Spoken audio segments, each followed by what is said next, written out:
Peso Pluma sigue cancelando conciertos y su seguridad agrede a reportero.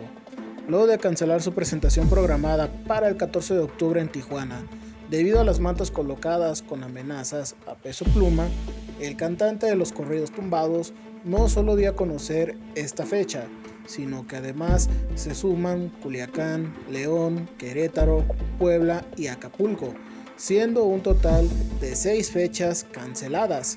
Así lo dio a conocer la empresa Music Vive, mediante un comunicado, pidiendo comprensión al público, que ya había adquirido sus boletos. Mientras, Peso Pluma llegaba al aeropuerto de la Ciudad de México rodeado de su seguridad. Se acercó un reportero en busca de unas palabras del artista. Sin embargo, la seguridad del cantante, de forma prepotente y agresiva, no dejaban acercarse.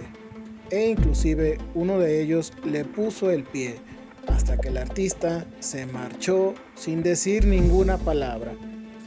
¿Y ustedes qué opinan? ¿Será el final de Peso Pluma? Los invitamos a dejar sus comentarios. Yo soy Edgar El Rayo Villalbazo y nos vemos en otro video.